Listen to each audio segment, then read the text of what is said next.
Here we are in Wimbledon again with Steve Flink of tennischannel.com, and we have two finalists, two runners-up in the ladies tournament, Evgenie Bouchard and Petra Kvitova. Steve, are you surprised about that or not? No, I was expecting both of them to win their semifinals today. Bouchard has been so terrific all year, semis of the Australians, semis of the French. Hadn't lost a set here, and then she goes out and beats Halep, the French Open finalist, in straight sets. Very impressive performance, not surprised. And then I wasn't surprised that Kvitova beat Safarova either in the battle of lefties. She's never lost to Safarova. No. And even though she had a tiebreaker in the final set the last time they played in Eastbourne, you had to figure the edge was with her, and she's won this tournament once before, 3 years ago. Yes, so they won with a similar score, because Kvitova won 7-6, 6-1, and Bouchard won 7-6, 6-2. Well, I would say that the first set has been probably decisive in terms also, of trust, of confidence in the two players. Yeah, that tiebreaker in the Kvitova match was very tight all the way through. She was relieved to get through that one against Safarova, and then it got a little windier in the second set. She got a little more creative. She started opening up the court more and played a really good match.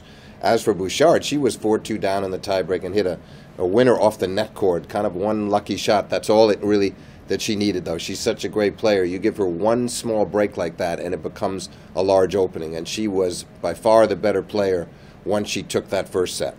They played only once, Kvitova and Bouchard, in Toronto 2013, and Kvitova had won 6-3, 6-2, but Bouchard today is another player. That's absolutely right. That's the way I felt coming into this one, that Halep had a winner. The Halep, they won 3 sets earlier in the year, and you kind of throw it out because Bouchard has improved so much, so markedly ever since. So the one variable, the one question is Kvitova going to have one of those hot days with her left-handed game where she's hitting these dazzling winners all over the court and serving great, and suddenly it unruffles, it sort of gets Bouchard out of a rhythm for the first time in the tournament. We don't know that, but the likelihood to me is that Bouchard, with her percentage play, is going to win this title. Yeah, we'll see. Anyway, Bouchard hasn't lost a set in the whole tournament. Why? And she wins so many close sets, Ubaldo. Yeah. That's what really impresses me. Yeah. Another tiebreaker today. She's won a couple of tiebreakers in the tournament, 4 sets that went to 7-5.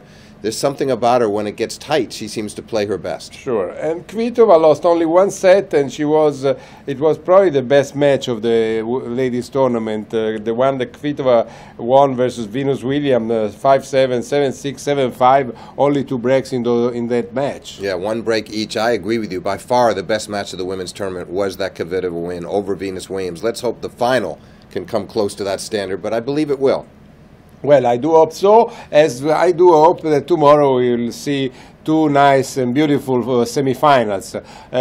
Who are your favorites? I mean, the old ones, the old generation, or the new generation? Yeah, I wish you hadn't asked me that, but I'm going with the old, but with not a lot of confidence. I'm going with Djokovic over Dimitrov in 4 sets. I'm going with Federer over Raonic in 5. Okay, well, I saw the odds today, and they give Raonic as a winner of the tournament 8-1, which means far away from winning. But I think, well, I mean, it's a good odds. I mean, if those people who bet, maybe they could think that it's a good bet, maybe. Because now, what are your picks? I believe. Tell me your picks. I think Raonic can beat Federer because Raonic is serving so well, and he's much smarter than when he lost.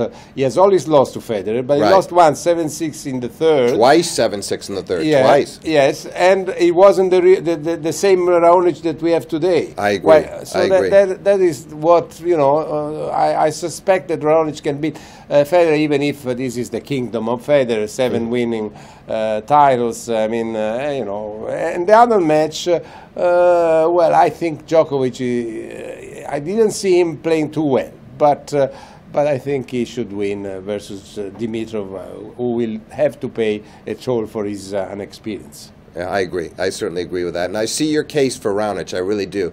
That's why I'm going with Federer only in 5 sets and by the skin of his teeth. But wouldn't be a bit surprised if Raonic did beat him. Okay, well, it's all for today, and thanks to all of you. Thanks to Steve Flink of tennischannel.com. He's almost elegant as me today. And bye-bye. See you from Wimbledon. See you tomorrow.